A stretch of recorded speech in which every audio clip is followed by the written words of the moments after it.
दोस्तों, आज आपका फिर से स्वागत है हमारे चैनल #कुमाऊं सर जी। लास्ट वीडियो में मैंने आपके साथ डिस्कस किया था कि किस टाइप से हम आईएएस और गेट का सिलेबस कवर करेंगे।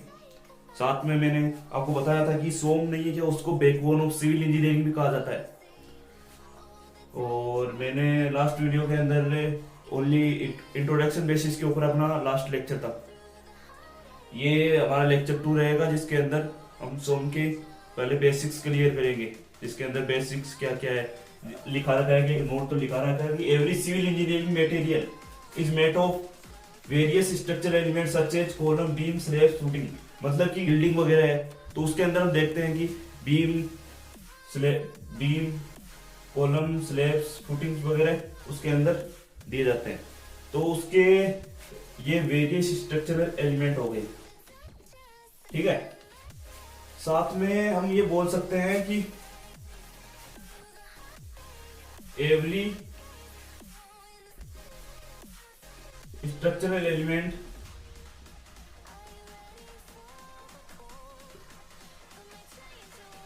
Is made of some kind of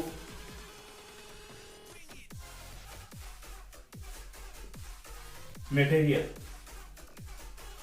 और वो मटेरियल कौन कौन सा होगा, तो उसके अंदर हम देखते हैं कि मटेरियल हो सकता है या तो timber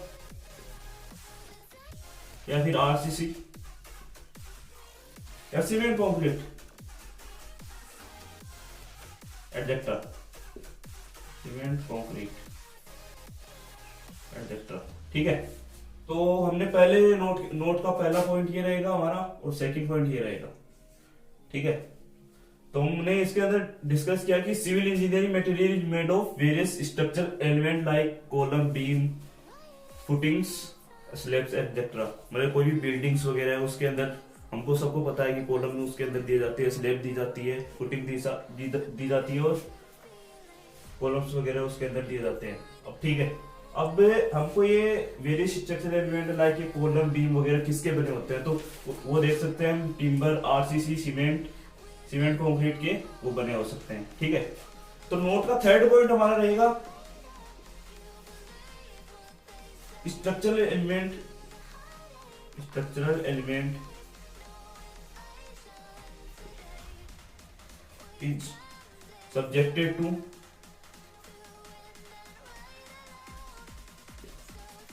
various kind of loads। अब जो लोड्स के टाइप्स है उसके अंदर मैं बता देता हूँ आपको। एक तो पॉइंट लोड हो जाता है इसके अंदर, पॉइंट लोड, और जैसे हम यूवीएल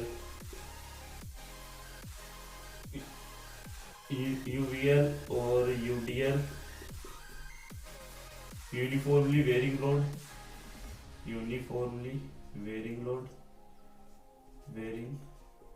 लोड और यूडीएल, यूनिफॉर्मली डिस्ट्रीब्यूटेड लोड, ठीक है। यूडीएल इस टाइप से एडजेक्ट्रा कुछ किसी भी लोड से सब्जेक्टेड हो सकते हैं। वो कहेंगे स्ट्रक्चरल एलिमेंट नहीं क्या, is subjected to various kind of loads like UVL, UDL etcetera, ठीक है। और हम फोर्थ पॉइंट इसके अंदर देखते हैं कि यदि एक बीम है, ठीक है, एक मेंबर है, हम मेंबर बोल देते हैं इसको, ये कोई मेंबर है, इस टाइप से हम इसको बना देते हैं स्ट्रक्चर।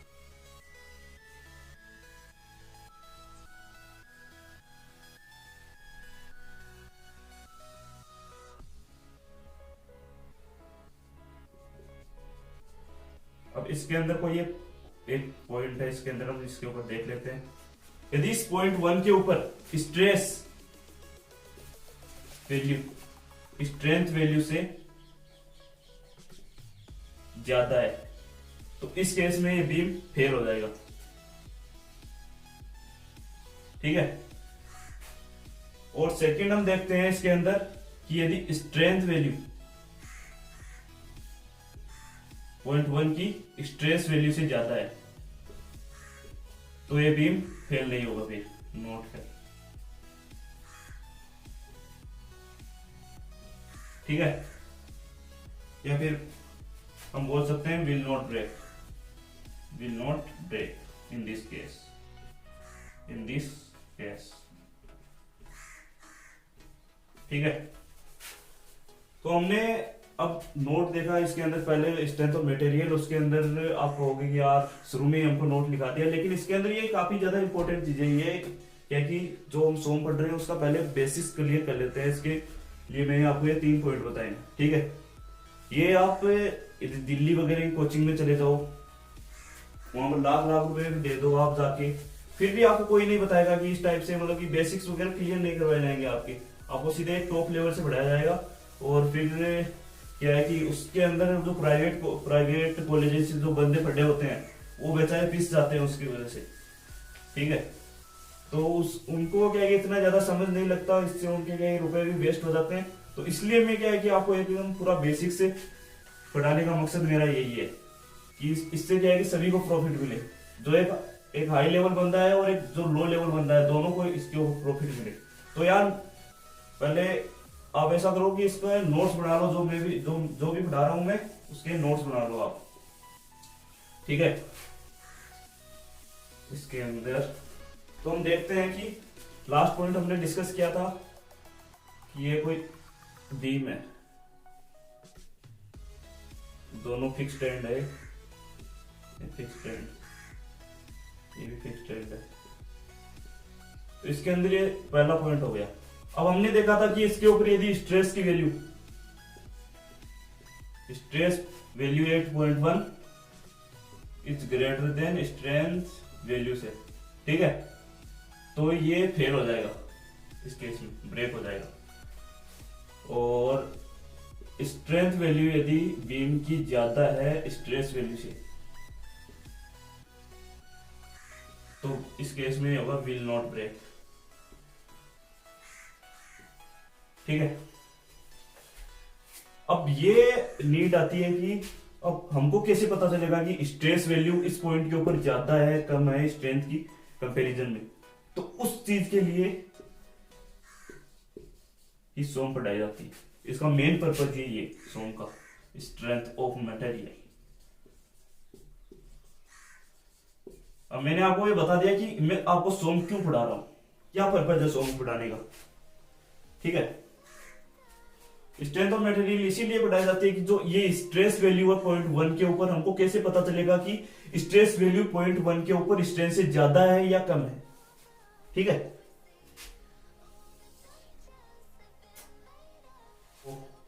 ये हमने देख लिया। इसके बाद में हम देखते हैं, तो मैं आपको एक डेफिनेशन भी लिखा देता हूं कि objective of Som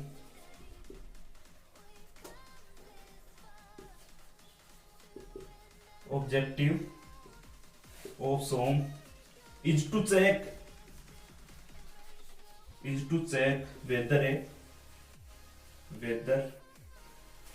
a particle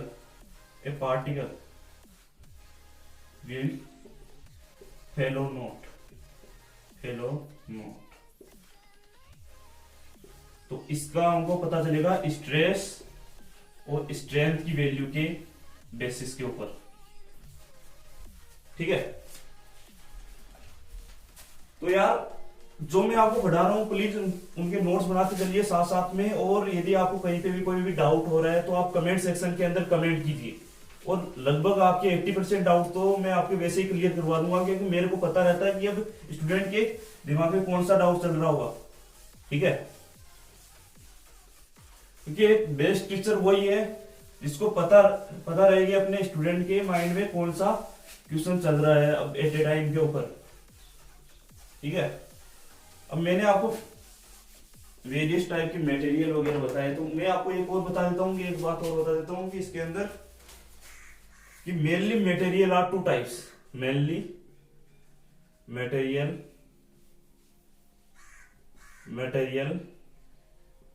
are 2 types. पहला होता है इसके अंदर रिजिड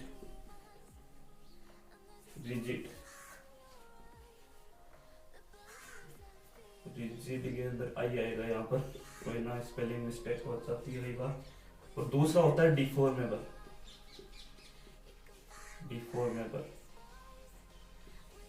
तो मैं आपको ये बता देता हूँ कि जो अपना यूनिवर्स नहीं है उसके अंदर सारे मटेरियल्स डिफॉर्मेबल है। अब रिजिड मटेरियल क्यों लाया गया, आपका ये डाउट रहेगा। क्योंकि रिजिड मटेरियल को इसलिए लाया क्योंकि कई क्वेश्चन होते हैं उनके अंदर हमको इजीली उनको सोल्व करने के लिए यदि वो बहुत ज्यादा कॉम्प्लिकेटेड बढ़ जाते हैं, यदि उसके अंदर हमने डिफॉर्मेबल मटेरियल ले लिया तो उस क्वेश्चन को इजी बनाने के लिए हम अज्यूम करते हैं कि ये मटेरियल रिजिड है। वो क्वेश्चन के बेसिस के ऊपर मैं आपको बता दूंगा कि कौन सा क्वेश्चन कब क्या अप्लाई करना है। ठीक है, तो हम देखते हैं कि रिजिड मटेरियल की डेफिनेशन हम देख लेते हैं कि not change in shape, not change in shape and size. और सेकंड इसके अंदर डिफॉर्मेबल की डेफिनेशन हम देख लेते हैं, change in shape and size. ठीक है, और मैं आपको एक चीज और लिखा देता हूं कि practically rigid material are not available in the world. It is just concept which is used to analyze section. अब इसको लिख लो, और आपको मैंने आपको डेफिनेशन तो वैसे बता दी है कि प्रैक्टिकली जो रिजिड मटेरियल वो अवेलेबल नहीं है यूनिवर्स के अंदर, तो उसको क्या है कि हमको कोई कॉन्सेप्ट को समझने के लिए या फिर कोई क्वेश्चन है उसको इजी बनाने के लिए थोड़ा हम अज्यूम करते हैं, ओनली लेट अस अज्यूम। ठीक है, तो यार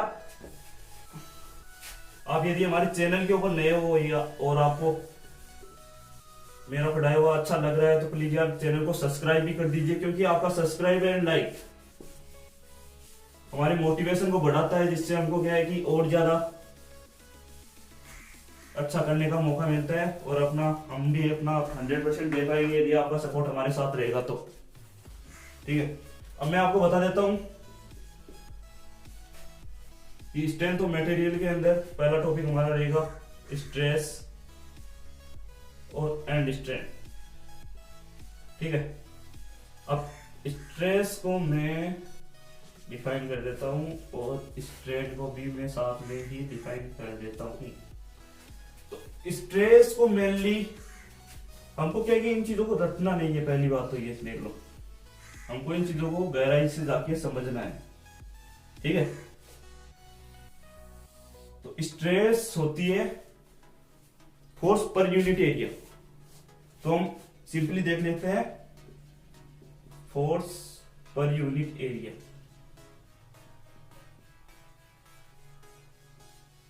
एक यूनिट एरिया के अंदर कितना फोर्स लग रहा है उसी को हम स्ट्रेस बोलेंगे। स्ट्रेन होती है चेंज इन लेंथ बटे ओरिजिनल लेंथ। अब इसकी यूनिट क्या होती है? यूनिट हो जाती है इसकी न्यूटन पर मीटर स्क्वायर। हम जानते हैं, we know that 1 newton per metre square is equal to 1 pascal. 1 newton per mm square is equal to 10⁶ pascal या 1 मेगा पास्कल। ठीक है, साथ में हम इसके अंदर देख लेते हैं स्ट्रेन के अंदर चेंज इन लेंथ बटे ओरिजिनल लेंथ। तो इसकी यूनिट जो होती है वो होता है यूनिटलेस। ठीक है, साथ में मैं आपको ये भी डिस्कस करूंगा कि जो स्ट्रेस होती है वो क्या क्या टाइप्स के होते हैं, टाइप्स ऑफ स्ट्रेसेस। तो इसको मैं थोड़ा मिटा देता हूं पहले।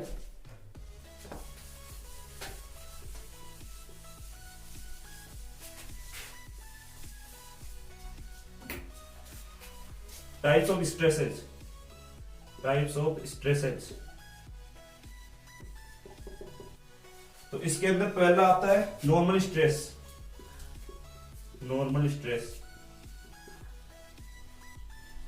सिग्मा। ठीक है,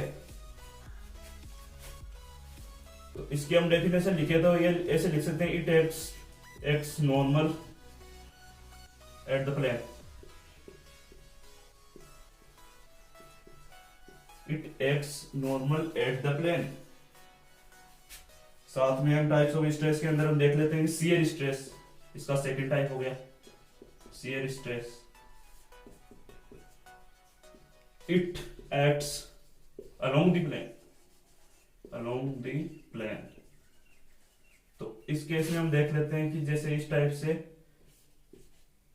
नॉर्मली यदि फोर्स एक्ट हो रहा है तो उस केस में ये नॉर्मल स्ट्रेस हो गया, और ये हो जाता है यदि इस टाइप से हमको फोर्स एक्ट हो रहा है तो ये शियर स्ट्रेस हो जाता है, शियर स्ट्रेस। ठीक है, साथ में हम देख लेते हैं कि टाइप्स ऑफ नॉर्मल स्ट्रेस, इसकी क्या क्या टाइप्स है। तो इसके अंदर पहला टाइप्स आ जाता है axial stress, axial stress. Second हो जाता है इसके अंदर बियरिंग स्ट्रेस। थर्ड इसके अंदर आ जाता है बेंडिंग स्ट्रेस, बेंडिंग स्ट्रेस। तो ये तो हम चैप्टर 9 के अंदर पढ़ेंगे। ठीक है, बेयरिंग स्ट्रेस वाले चैप्टर के अंदर हम सब पूरा डिस्कस करेंगे एकदम अच्छे से। और ये बियरिंग स्ट्रेस डीएसएस के अंदर पढ़ेंगे। इसको मैं तेरे को आपको एक डेफिनेशन बता देता हूं कि जब कॉलम एक डेफिनेशन इसके अंदर ऐसे लिख सकते हैं हम कि जो बियरिंग स्ट्रेस नहीं है क्या, एक टाइप ऑफ कंप्रेसिव स्ट्रेस ही है। ठीक है, जब कॉलम फुटिंग को सपोर्ट कर रहा है, ये फुटिंग रही, ये अपना कॉलम रहा, ये फुटिंग, ये कॉलम। तो इस टाइम इसके ऊपर एक कंप्रेसिव फोर्स जनरेट होता है। तो इस कंप्रेसिव फोर्स के कारण जो स्ट्रेस आता है वो होता है बियरिंग स्ट्रेस, बियरिंग स्ट्रेस। ठीक है,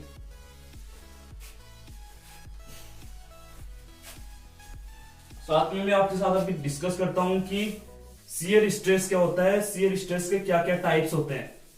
ठीक है, तो शियर स्ट्रेस के हम देख लेते हैं। एक मिनट में इनको मिटा देता हूं पहले। तो शियर स्ट्रेस के केसेस में हम देखते हैं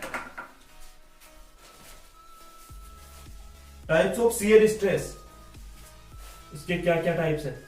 types of shear stress, types of shear stress. तो इस केस में हम देख लेते हैं कि पहला होता है इसके अंदर direct shear stress, direct shear stress. और सेकंड इसके अंदर हम देखते हैं तो वो होता है indirect shear stress, indirect shear stress. इनकी डेफिनेशन में आपको लिखा देता हूं। ये शियर फोर्स की वजह से डेवलप होता है, develop due to shear force.